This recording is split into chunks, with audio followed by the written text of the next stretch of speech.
এই দিনেই শেখ হাসিনা এবং শেখ মুজিবুর রহমানের সাথে আপনার দেখা হয়েছিল। একটা হলো 2000, একটা হলো 1972 সালে, আর একটা হলো 2012 সালে। 12 সালে। তো এটা লিঙ্কটা আপনার কিভাবে? লিঙ্ক কিছু না, এটা কোইন্সিডেন্স। এটা কিভাবে দেখুন, প্রথমবার যে দেখা করেছিলাম শেখ মুজিবুর রহমানের সঙ্গে, সেখানে সেটা চালিকা শক্তি ছিলেন ডক্টর পিসি দাশগুপ্ত। উনি তখন জিবি হাসপাতালে কাজ করতেন এবং কোচার বিএসএফ এর কমান্ড্যান্ট। তিনি হঠাৎ করে ঠিক করলেন যে ঢাকায় যাবে নাকি। ডক্টর দাশগুপ্ত আমাকে খুব চিনতেন, বলে যাবে নাকি তুমি? বলে হ্যাঁ যাবো। তো আমরা তখন 9 তারিখ 10 তারিখে আমরা রওনা দিলাম মোটরসাইকেল ফিয়েট গাড়ি করে। উনি, ওনার স্ত্রী আর একটি ছেলে ছিল, গাড়ি ড্রাইভ করে একদম ঢাকা পৌঁছে গেলাম 10 তারিখে রাত্রে। আর পরের সেই দিনে তো কলকাতা থেকে উনিও গেছেন, শেখ মুজিবুরও গেছেন। তো খুলি বারবারই বলছেন যে শেখ মুজিবের সঙ্গে দেখা করবে। তাই ভাবলাম এটা কীভাবে সম্ভব, উনি ফিরছেন দেশে সেই দিনই যা, আমি বিশ্বাস করিনি এটা হতে পারে। পরের দিন সকালবেলা উনি 9টার সময় বলে চলো শেখ মুজিব দেখতে যাবে। পথের থেকে ফুলও কেনা হলো। আমি তখনও বিস্মিত হয়েছি যে আরে তখনও আমি চিন্তা করতে পারি না কি করে দেখা হবে। ভাগ্যে সব প্রশ্ন তাই হয়। ব্যাপারটা হচ্ছে আমরা যেখানে শেখ মুজিবুর রেখেছিলেন আর কি, বিরাট একটা মাঠ আমার মনে আছে, আর হাজার হাজার মানুষ সেখানে দাঁড়িয়ে আছে, আর সবাই শেখ সাহেবের সাথে দেখা করবে। তখন ইন্ডিয়ান আর্মি তখন ছিল ইয়েতে। তারা হঠাৎ বলে হ্যালো ডক্টর, বলে হ্যান্ড বলে কি ব্যাপার, বলে উই ওয়ান্ট টু মিট, বলে ইয়েস কামান। সঙ্গে সঙ্গে আমাদের নিয়ে শুধু ওই দোতলায় একটা সাধারণ ঘর, কিন্তু সেই ঘরের মধ্যে পৌঁছে দিল। তখন ওই ওনার যে প্রেস সেক্রেটারি, তিনি এসে বললেন, বাদশাহ খান তার নাম, আমার মনে আছে এখনো, বললেন শেখ সাহেব নাস্তা করছে, আপনারা এখানে বসুন, উনি যখন নাস্তা করে বেরোবেন প্রেস কনফারেন্স করবেন তখন আপনাদের সাথে পরিচয় হবে। তারপরে কিছুক্ষণ পর অপেক্ষা করে আছি কখন আসে। তখন কিছুক্ষণ পর দেখলাম এবং শেখ সাহেবের যে লম্বা চড়া, ডক্টর দাশগুপ্তের চেহারা ওইরকম মানায় এরকম। তো এসেই তো ইয়ে করেছে, শেখ সাহেব ডক্টর দাশগুপ্তের সাথে দেখা, হ্যান্ডশেক করেছে। তারপরে তো আমি বললাম, আমি নিজেই পরিচয় দিলাম যে আমি গীতিকার, আমি গান লিখেছি শেখ মুজিবুরের ইয়েতে, বাংলাদেশের মুক্তিযুদ্ধের উপর, আর আব্দুল জব্বার বাংলাদেশের শিল্পী আমার আশ্রয় ছিল, এটা বললাম সংক্ষেপে। বললেন, উনি তখন বললেন যে আপনিও তো একজন মুক্তিযোদ্ধা, আপনিও সব যুদ্ধ সেই কাজ করেছেন। আমার থেকে গ্রামোফোন রেকর্ডটা দিলাম, ফুলের তোড়া দিলাম, তারপরে উনি নিচে প্রেস করতে গেলেন। এই হচ্ছে সংক্ষিপ্ত ব্যাপার।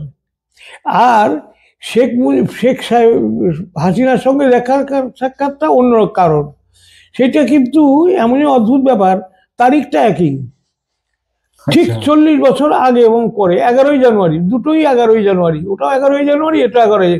এটা তো এমনি কোইন্সিডেন্স, কারণ হয়ে গেছে, কেউ বলতে পারে না, সমাপতন বলতে পারে।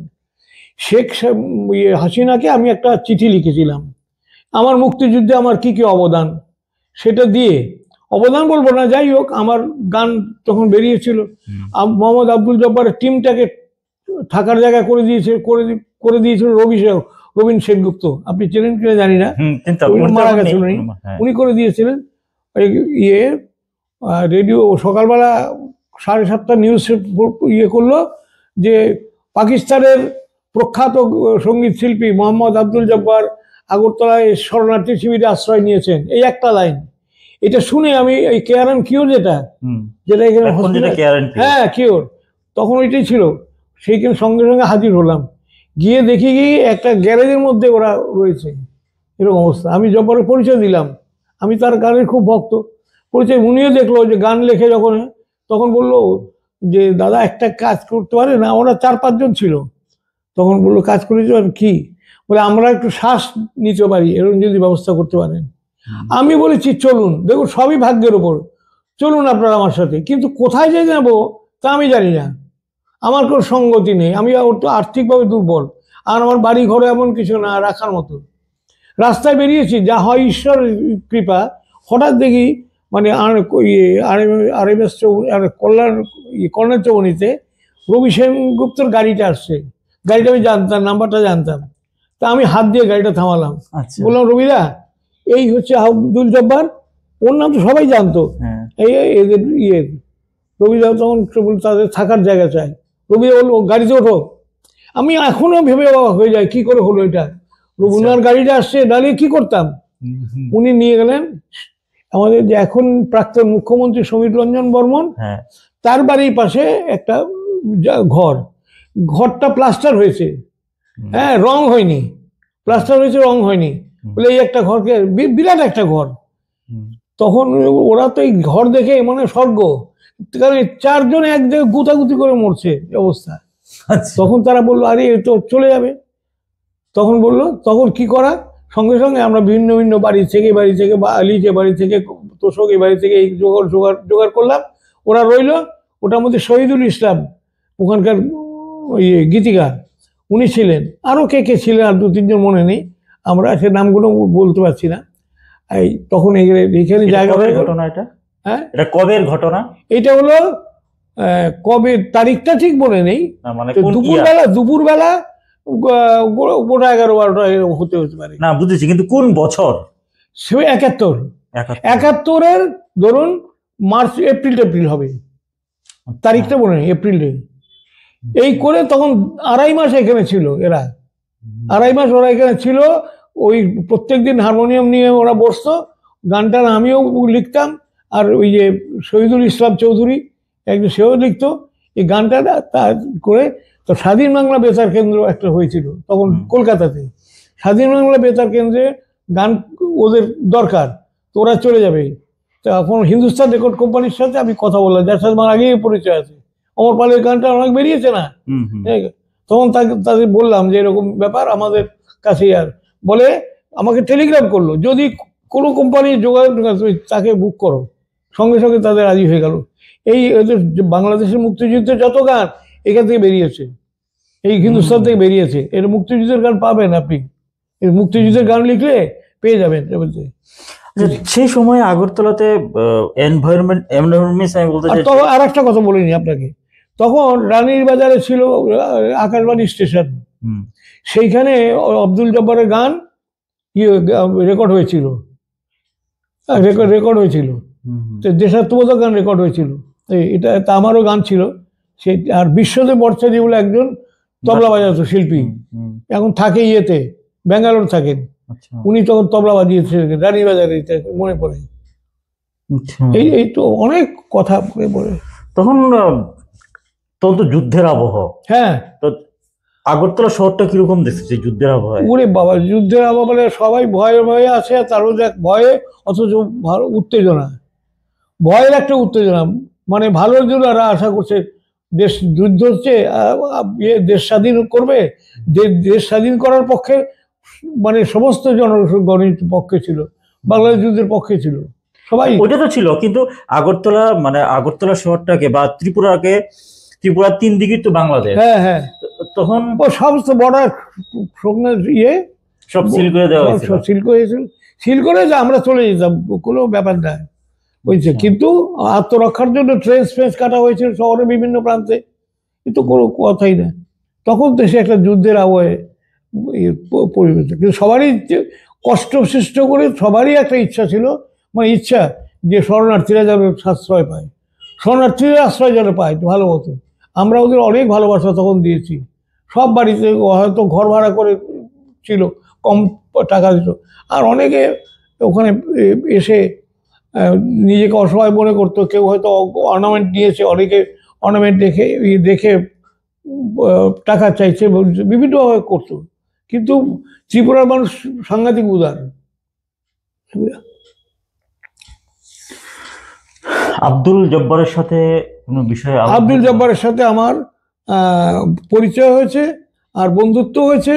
আব্দুল জব্বারকে আমি বাংলাদেশ হলো ওই স্বাধীনতা দিবস হলো 26শে মার্চ, 16ই ডিসেম্বর, 26শে মার্চ আমি ওই 2023-24 মানে মারা যাওয়ার 2-3 বছর আগে তা আব্দুল জব্বার এসেছিল আমার, মানে ওরা বললো যে আমাদের কাছে বাংলাদেশ হাই কমিশনার বললো যে আমাদের কাছে অনেক টাকা চাইছে, আপনি দেখুন। তখন আমি বললাম যে জব্বার ভাই, সেই সব দিনটা মনে করুন,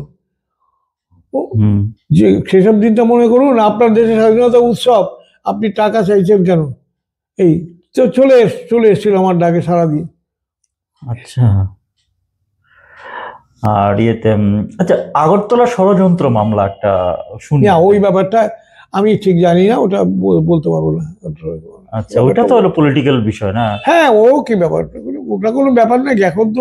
এখন আবার সেই যাদের স্বাধীন করেছিলাম তারাই এখন পড়েছে বিপদে, তাদের সঙ্গে যুদ্ধের অবস্থা এখন যেটা চলছে, ওটা আর ভেবে লাভ নেই। অমর পালের কথাও বললেন, তো ভূপেন হাজারিকার সঙ্গে আপনার কতবার বাক্যালাপ হয়েছিল? তার সাথে দেখা হয়েছে, সারা জীবনে দেখা হয়েছে অন্তত ধরুন 10-12 বার। যেতাম তো। মানে গুয়াহাটিতে? গুয়াহাটি না অন্য? না, গুয়াহাটি না, কলকাতা বাড়িতে। 77B golf club road. উনি ওখানে কলকাতায় থাকতেন? হ্যাঁ, কলকাতা থাকতে কখনো বোম্বে যেতেন। তো লাস্ট কবে ওনার সাথে দেখা হয়েছিল? লাস্ট দেখা হলো রুদালি ছবি যখন হয়, এই রুদালি ছবির সময় দেখা হয়েছিল। রুদালি ছবি যখন হয়, আসলে রুদালিটা কি আমি তো জানি না। রুদালি অর্থ যে মানে কান্নার ব্যাপারটা আছে বা ছবি হয়েছে আমি তাও জানি না। আমি একটা রুগী নিয়ে গেছিলাম তখন আগরতলাতে, ওর যে অঞ্চলে উনি ওনার বাড়িতে ছিল তার কাছাকাছি আমি থাকতাম। তখন একদিন যাই, গিয়ে ভূপেনদার সাথে কথা বলতে চাইলাম, তখন বললো যে কে আপনি? তা আমি বললাম যে আমার নাম বলুন আমাকে। উনি বললেই তখন গিয়ে নাম বলেছে, তখন বলেছেন ডাকো। চলে গেলাম ভেতরে। উনি তখন মনে আছে এই রুদালি ছবিটার বাড়ির বাইরে একটা পোস্টার দেখেছি, রুদালি লেখা দেখেছি। রুদালি ফিল্ম সম্পর্কে আমি তখন কিছু জানি না। রুদালি ফিল্মের গান রেকর্ড আর কি এমন হিট করেছে, মানে চিন্তাই করা যায় না, প্রচুর হিট করেছে তখন। হ্যাঁ, তখন বললো আরে সুবিমল, তুমি কি জানো রুদালি? তা আমি তো বলতে পারছি না যে রুদালিটা ব্যাপারটা কি। রুদালি যে সিনেমাটা বললো, আমার ছবি মানে এত বললো যে প্রথম কিস্তিতে যত ক্যাসেট বের করেছে এই 3 দিনে নাকি ক্যাসেট বিক্রি হয়ে গেছে সব। 7,000 ক্যাসেট বিক্রি হয়েছে 3 দিনে, সে রেকর্ড একটা 3 দিনে। 7,000 7 না 60,000 হ্যাঁ বিক্রি হয়েছে 3 দিনের মধ্যে। এই যে নিজে লজ্জা প্রকাশ করলাম, মানে জানি না যে কিছু সম্পর্কে গান, কারণ আমি পেশেন্ট নিয়ে ব্যস্ত ছিলাম। তো হলো ওই লাস্ট দেখা হয়েছে। তার আগে আর একবার গেছিলাম এখান থেকে, উনি এবং আমি এক ফ্লাইটে গেছিলাম দুজন, ইউকো ব্যাংকের প্রোগ্রাম যখন হয়। ইউকো ব্যাংকের প্রোগ্রাম গেছিলাম, তখন দুজনে গিয়ে পাশাপাশি সিট, দুজনের বসে কথা বলতে গেছি, সব কথা বলতে গেছি। আপনি যে সঙ্গীত লেখেন উনি জানতেন? উনি জানতেন, কিন্তু ওনার গান, উনি যে ধরনের গান করেন সে ধরনের গান আমি লেখার চেষ্টাও করিনি, পারবো না, যেটা আমার ক্ষমতার বাইরে। উনি যে মানুষ, আপনার মধ্যে আশা ছিল না যে আপনার গান উনি গাইবেন, আপনার লেখা গান? না, এই উদ্দেশ্যে বলিনি। উনি জানতেন যে আমি লিরিসিস্ট। ওনার গানের ধরনটা তো অন্যরকম না, প্রগতিমূলক গানের ব্যাপারটা আমাকে ব্যাপার নেই। আমি এই আবদার করিনি, অন্যায় আবদার করিনি, গানটা করে দিই, এটা করিনি। বা উনি কোনো কিছু কইছেনি আপনার? না, আমি উনি বলেন উনি, আর আমি ওই নিয়ে দুঃসাহস দেখাইনি, কারণ আমার কাছে গ্রিপে যেটা আছে, যেটা পারবো সেটা হতো। ত্রিপুরা কর্মসূত্রে তো আপনি ত্রিপুরাতে থাকতেন, কাজের সূত্রে, কিন্তু কলকাতার সাথে আপনার যোগাযোগ সবসময় যোগাযোগ ছিল। বিশেষ করে পুজোর সময় আপনার গান বেরোতো বিভিন্ন, এই জন্য পুজোর সময় গান যখন রেকর্ড হয় ওই সময় যেতে হতো, মানে মে মাসে জুন মাসে তখন যেতে হতো। বেসিক্যালি প্রত্যেক বছরই গান বেরোতো না? প্রত্যেক বছর? হ্যাঁ। তো কলকাতার কোন কোন শিল্পীর সাথে আপনার যোগাযোগের? শুনুন, রেডিওতে গান করেছে এরকম অনেক শিল্পী আছে, শুধু রেডিওতে, রেকর্ড করেনি। আচ্ছা, এবার না, রেডিওতে তো রেকর্ড করতো। রেডিওর গান তো একবার হয়, ধরুন হৈমন্তী শুক্লা রেডিওতে গান করেছে, আমার গান কোন রেকর্ড হয়নি, বা আমি চেষ্টাও করি। আপনি বলছেন রেকর্ডটা মার্কেটে বেরোয়নি, কিন্তু ওটা তো সেটা সেই হিসেবে চিনি। ধরুন অনেক শিল্পী নাম করতে হবে, মানে আমার হবে। প্রথমেই বলি অমর পালের তো প্রচুর গান করেছে, গানও রেকর্ড হয়েছে, গেয়েছে অমর পাল। পিন্টু ভট্টাচার্য, হৈমন্তী শুক্লা, তারপরে ওই ইন্দ্রাণী সেন। ইন্দ্রাণী সেনের গান দুটো, একটা করেছে নিপতি, একটা হলো জয়ন্ত ভৌমিকের সুরে, হ্যাঁ, কোনো দিন ভোরে সূর্যটাকে করেছে। আর একটা গান করেছিল বৃষ্টি মুখর দিন, নিপতি ভৌমিকের সুরে, দুটো ইন্দ্রাণী সেন। তারপরে নির্মলা মিশ্র, তারপর কি বলে নাম, অখিল বন্ধু ঘোষ, নাম ঠিক মনে পড়ছে সবগুলো নাম, দীপঙ্কর চট্টোপাধ্যায়, এরকম কিছু নাম আছে। যাই হোক, সবার নাম তো মনে করতে পারছি না, মোটামুটি এই। আর ত্রিপুরার সব শিল্পী আমার গান করেছেন। যেমন ধনঞ্জয় ভট্টাচার্য, নির্মল মুখোপাধ্যায়, এরপর রামকুমার চট্টোপাধ্যায়। হ্যাঁ, রামকুমার, ঠিক বলেছে, রামকুমার চট্টোপাধ্যায়, অখিল বন্ধু ঘোষ, পিন্টু ভট্টাচার্য, সুপ্রকাশ চাকি আছে। হ্যাঁ, ও তো পুজোর সময় গান করে, আধুনিক গান করেছে। আচ্ছা, হৈমন্তী শুক্লা, ইন্দ্রাণী সেন আপনি বললেন। হ্যাঁ, আর মানে ওনারা তো কলকাতার নামি দামি শিল্পী। তো ত্রিপুরার কোন কোন শিল্পী? ত্রিপুরা কে বাদ নেই বলুন, সবাই করেছে তখনের দিনের। এখনের দিনের নতুন শিল্পীদের সাথে আমার তো নেই, তাই এটি। এছাড়া ধরুন জর্ণাদেব বর্মন, রঞ্জনা বড়ুয়া, এই সবাই করেছে, কেউ বাদ নেই। তন্দ্রদেব বর্মন, শিবপ্রসাদ ধর, রঞ্জনা বড়ুয়া বললেনই, জীবন কৃষাণ, সুদীপ্ত শেখর মিশ্র, দীপ্তনদেব বর্মন, সবাই আমরা বিভিন্ন গান যেগুলো গাইলেন। এই দীর্ঘ 50 বছরের উপর আপনার কলকাতা এবং আগরতলার মধ্যে আপনি পার্থক্য কি দেখেন? পার্থক্য শুনুন, এটা একটা প্রশ্ন। কথা হচ্ছে যে অন্য গানের কথা বলছি না, শুধু আধুনিক গানের ব্যাপারটা বলছি। আধুনিক গানের একটা বিপর্যয় ঘটেছে, এটাকে ভালো লক্ষণ বলবো না। এখন যেসব গান বেরোচ্ছে না, এগুলো আগের দিনের গান যেটা হতো সেই তুলনায় তত উন্নত মানের নয়। মানুষের রুচিও খারাপ হয়ে গেছে, হ্যাঁ, এবং গায়কও খারাপ হয়ে গেছে। মানে গায়ক সেরকম মুন্সিয়ালে নেই। আজকাল সবাই শিল্পী, আজকাল টাকা দিলে রেকর্ড হয়ে যায়, টাকা দিলে রেকর্ড হয়ে যে যেমন। আগেকার দিনে তা ছিল না, যথেষ্ট পরিশ্রম করে যথেষ্ট মর্যাদা সহকারে গানের রেকর্ড হতো। এখন যে কোনো মানুষই গান করতে পারে, পয়সা খরচা করে গান রেকর্ড করতে পারে, এটা পার্থক্য আছে। তখন এই স্বর্ণযুগের গান যেটা হতো না, মানে সেই গান মানে যথেষ্ট মর্যাদা পরিপূর্ণ ভাবে করতো। এখনের দিনের গান কোনো আমি আধুনিক গান আর ভক্তিমূলক গান তো এখনের দিনে তৈরি হয় না, ভক্তিমূলক গান তৈরি হয় না, ফোক সং তৈরি হয় না, এরা কিছু জানেও না। কিন্তু নতুন নতুন শিল্পীরা, আর যেমন ধরুন আসবে অমুকের কিশোর কণ্ঠী, লতা কণ্ঠী, ওই সব কণ্ঠীর ব্যাপার। আমি এই এখনের দিনের গান যেটা তৈরি হচ্ছে, এটা আমার কাছে খুব বেদনাদায়ক বলে মনে হয়। এটার জন্য কে দায়ী আপনার মনে হয়? এটার মধ্যে কেউ দায়ী না, দায়ী হচ্ছে সময়। যেদিন থেকে গ্রামোফোন রেকর্ড বিজ্ঞানের উন্নতি হয়েছে, গ্রামোফোন রেকর্ড যেদিন চলে গেছে, প্রথম হলো সেইখানে। তখন গ্রামোফোন রেকর্ড বের করা মানে সাংঘাতিক ব্যাপার, কঠিন ব্যাপার ছিল। গ্রামোফোন রেকর্ড শেষ, এলো ক্যাসেটের যুগ। ক্যাসেটের সময় আমরা পুজোর সময় একজন শিল্পীর গান হয়, দুটো বা 4টে গান হয়, সেখানে ক্যাসেটে হয়ে গেল 14টা গান। তো কি করে গুণগত মান কোথায়? গুণগত মান নেই, কমের জন্য। আগেকার দিনে সারা বছরে 2টো গান বেরোতো, সেই ক্যাসেটের পরে যে হতো সিডি। মানে বিজ্ঞানের আবিষ্কার আর ওদিকে গানের অধোগতি। বিষয়টা হলো গিয়ে বোধহয় সহজলভ্য হওয়ার কারণে। কিন্তু কথা হলো, যারা গান মনে করেন যারা পয়সা দিয়ে গান তৈরি করছে বাংলাদেশে, সেগুলো তো মানুষ এতটা নিচ্ছেও না। হয়তো তারা নিজেরা মানে গান মানে যেগুলো প্রকাশ করছে, যেগুলো মানুষ কিছু গ্রহণ করছে না, গ্রহণ করতে পারে। তো কিছুদিন পরে তো ওরা নিশ্চয়ই সেই জায়গাটা ধরতে পারবে না। মানুষের ধরুন ব্যান্ড তৈরি হয়েছে, ব্যান্ড এখন বলে গানের ব্যান্ড, গানের দল, ঠিক আছে? তো গানের ব্যান্ডে কি গান হবে? উল্টো পাল্টা কথাবার্তা বসিয়ে তো গান, কোনো অর্থ নাই তো। মানে আপনি কি বলতেছেন যে আজকের দিনে চটুল গানের যে, হ্যাঁ চটুল গান তো ঠিকই, কিন্তু অবশ্যই সবচেয়ে ভালো আছে এর মধ্যে মানে নচিকেতা গান। ওর গানের মধ্যে একটা মানে মানুষের জীবন দর্শন প্রকাশ করছে। আমার সাথে তার পরিচয় নেই, অনুপম আছে, আমার সাথে পরিচয় নেই।